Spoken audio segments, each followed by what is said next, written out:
ketemu lagi sama Pak Saiful Anwar di pelajaran sejarah Indonesia. Pak Saiful yakin pasti kan udah kangen berhari-hari nggak ketemu Pak Saiful, oke ya. Pak Saiful senang banget karena hari ini pembelajarannya online, jadi Pak Saiful bisa menyalurkan cita-cita yang belum sempat terwujud, yaitu jadi YouTuber ya. Dan hari ini Pak Saiful mau mengajarkan materi lanjutan materi kemarin ya. Kalau kemarin kita sudah belajar tentang VOC, kan udah belajar kenapa VOC bisa, kenapa bangsa-bangsa Eropa bisa datang ke Nusantara, apa tujuan mereka, terus kenapa VOC bisa didirikan, hak istimewanya apa, dan mengapa VOC bisa sampai runtuh. Aduh, bentar. Oke, hari ini kita akan belajar tentang perlawanan bangsa Indonesia terhadap VOC. Kira-kira kalau ada bangsa asing datang ke wilayah kita kemudian menjajah, kira-kira kalian marah enggak? Marah ya, karena sesuatu yang seharusnya menjadi milik kita kemudian direbut dan diangkut ke negara mereka. Ya, oke. Ketika VOC datang ke Indonesia, banyak sekali perlawanan-perlawanan yang dilakukan oleh penduduk di Indonesia. Pada waktu itu, ketika awal kedatangan bangsa Eropa, di Indonesia masih banyak terdapat kerajaan-kerajaan, sehingga awal kedatangan VOC itu juga direspon dengan konflik melawan kerajaan-kerajaan di Nusantara. Ada banyak sekali kerajaan-kerajaan di Nusantara yang melawan kekuasaan VOC ya.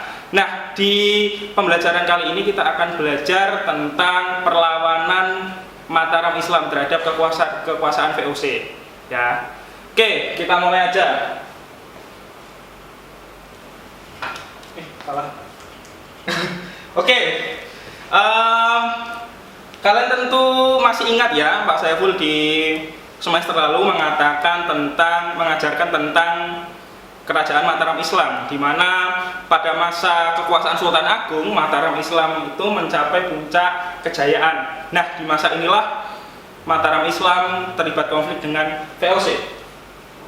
Nah, Sultan Agung sebagai raja terbesar Mataram mempunyai cita-cita yang besar ya. Apa sih cita-cita Sultan Agung? Cita-cita Sultan Agung yang pertama adalah menyatukan Jawa, karena waktu itu di Jawa masih banyak sekali kerajaan-kerajaan yang belum bergabung dengan Mataram, dan di Batavia ada VOC. Yang kedua, mengusir kekuasaan asing dari bumi Nusantara. Ini dua cita-cita Sultan Agung. Nah, karena Sultan Agung memiliki dua cita-cita ini, maka mau nggak mau dia harus berhadapan dengan VOC yang waktu itu sudah membangun pusat kantornya di Batavia. Oke, lanjut. Nah, ini penting. Kenapa Sultan Agung kemudian menyerang VOC di Batavia? Ada 4 alasan.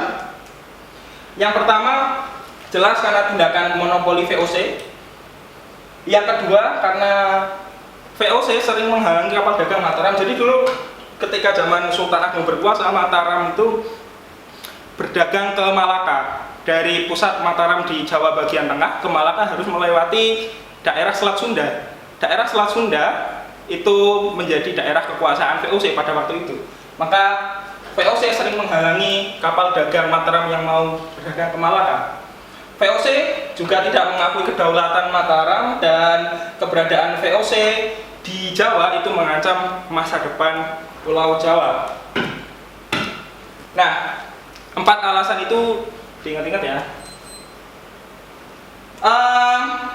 Kisah tentang penyerangan Mataram ke VOC ini menjadi satu kisah yang epik, satu kisah yang banyak dituturkan dari generasi ke generasi, karena kisah ini adalah suatu bukti bahwa bangsa Indonesia tidak gentar menghadapi kekuasaan bangsa asing. VOC menyerang Mataram 2 kali. Pertama pada tahun 1628. Pada serangan pertama ini, pasukan Mataram dipimpin oleh seorang yang bernama Tumenggung Baurekso, dibantu oleh Tumenggung Surah Agul-Agul, Adipati Ukur, Upasanta, dan Kiai Adipati Madurareja.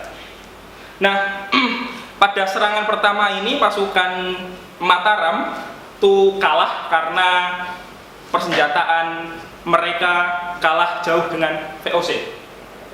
Tapi apakah Sultan Agung menyerah? Enggak ya, enggak menyerah. Serangan VOC dilanjutkan di serangan kedua pada tahun 1629. Ketika itu Mataram belajar dari kesalahan, mereka membangun lumbung padi untuk persediaan makanan di Tegal dan Cirebon. Di serangan kedua ini dipimpin oleh Tumenggung Singaranu. Oh ya, Tumenggung Bawareksa di serangan pertama tadi dia gugur ya, meninggal.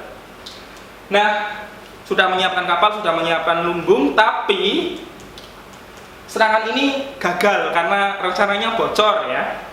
Nggak pakai nodrop, bocor ya.